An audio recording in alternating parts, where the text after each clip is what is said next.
यहाँ पे हमारे पास सदर्न मैग्नीशियम फ्रंटियर स्प्रिंग, ये राजेश वर्मा जी का सवाल है। इन्होंने आपका नज़रिया जानना चाहा है। इन्होंने बताया नहीं कि इन्होंने खरीद रखा है या खरीदना चाहते हैं या खरीदने के पीछे इनका नज़रिया कितने समय का है, छोटी अवधि, मध्यम अवधि, लंबी अवधि। इन्होंने सिर्फ आपका नज़रिया पूछा है। मुझे सदर्न मैग्नी, लेकिन कुछ प्राइस लेवल वगैरह है इनके पास? क्योंकि उसके बगैर कहाँ जाए? सदर्न मैग्नी, ये क्योंकि बीएसई में फ्रंट, ये अभी 204 का शेयर है। तो इसका पूरा नाम मैग्नीशियम फ्रंटियर स्प्रिंग हो सकता है, पहले हो तो भगवान नहीं, जाने, अब आपको लेकिन मिलेगा ये southern magnesium and chemicals limited. हाँ, तो ये नाम ही मैच नहीं हो रहा था। मैग्नीशियम फ्रंटियर स्प्रिंग्स, ये कुछ समझ नहीं आ रहा था क्या चक्कर। जी, एनीवेज, जो भी है हो सकता है पहले उस तरह का कुछ हो। हाँ, अब यही है ना कि नाम देखिए, नाम हमेशा ना मीनिंगफुल होना चाहिए, उसका कुछ मतलब होना चाहिए, चाहे वो मेरा नाम हो या कंपनी का नाम हो या किसी का भी नाम हो। नाम आपकी आइडेंटिटी है, वो आपको आपको मुझे मदद करती है आपको समझने में। जब नाम ही आप कन्फ्यूज़्ड, कॉम्प्लिकेटेड रखेंगे, तो फिर भगवान जाने आप करना क्या चाहते हैं। वैसे ये एसएमई एक्सचेंज का ही मामला लगता है, 60 करोड़ की कंपनी है, तो इसको बहुत ज़्यादा व्यू नहीं रखना है अपने को। मेन सिर्फ़ इतना है कि इसमें लिक्विडिटी का इश्यू रहेगा। आज के तारीख में मुझे सिर्फ़ इतना समझ में आता है कि 200 का अगर होल्ड कर लेता है ये लेवल, तो इसमें अपसाइड ठीक आ सकता है, ये सर्किट सर्किट जो चल रहा है वो खेल बंद हो सकता है।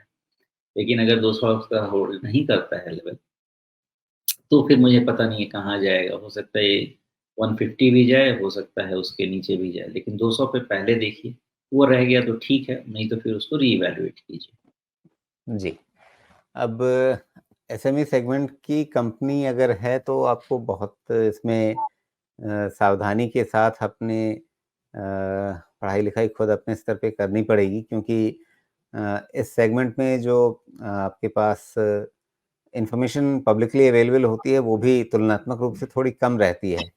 और दूसरे, जिस तरह से इसमें सर्किट पे चढ़ना और सर्किट पे उतरना, ये तो मेन बोर्ड की जो कंपनियाँ रहती हैं, वहाँ भी मैं उसे एक रेड फ्लैग के रूप में देखता हूँ कि जो भी कंपनी सर्किट पे चढ़ती है और सर्किट पे उतरती है, उसमें आपके लिए शायद कुछ होता नहीं है, वो बस आपका जूस निकालने के लिए वो चक्की चल रही होती है। तो सावधान रहिए, मैं भी अपनी ओर से बस इतना ही जोड़ना चाहूँगा कि इसमें अगर आप देख रहे हैं निवेश के मौके के रूप में कि ऊपर से नीचे आ गया, तो भी सावधान रहिए। और अगर आप इसमें फँसे हुए हैं, तो फिर कोशिश कीजिए आप कितनी जल्दी निकल सकते हैं। लेकिन अगर आपको इसमें कन्विक्शन बनाना है कि हाँ, कंपनी अच्छी है या नहीं है, तो आपको बहुत इसमें गहरा रिसर्च करना पड़ेगा। ये अभी हम 2 मिनट की चर्चा में इसको नहीं समझ सकते हैं। अचानक से एक नाम देखें और वो भी एसएमई सेगमेंट की कंपनी। एसएमई सेगमेंट की कंपनियों को समझने के लिए आपको अच्छा खासा समय देना पड़ेगा। 2 हफ्ते, 2 महीने की पढ़ाई-लिखाई भी करनी पड़ सकती है। उसमें आपको कुछ बहुत अच्छी कंपनियाँ हाथ लग सकती हैं जो जिनमें काफ़ी जो आप मल्टीबैगर तलाश करते हैं, उस तरह की मल्टीबैगर मिल सकते हैं। और कहीं पर आप एकदम बुरी तरह से फँस भी सकते हैं। ये ध्यान रखिए, जो मेन बोर्ड में जो पेनी स्टॉक्स होते हैं, ये उनसे भी नीचे के स्तर की कंपनियाँ हैं, उनसे भी छोटी कंपनियाँ हैं। छोटी कंपनियाँ होने का मतलब खराब कंपनियाँ नहीं होता है। लेकिन उसमें अच्छे और खराब के बीच में चुनने के लिए या निवेश कहाँ पर करना चाहिए, वो समझने के लिए आपको बहुत ज़्यादा गहरे रिसर्च की ज़रूरत पड़ती है। अभी वो 1-2 मिनट में चीज़ें नहीं निपटती हैं। इतना ध्यान रखिएगा।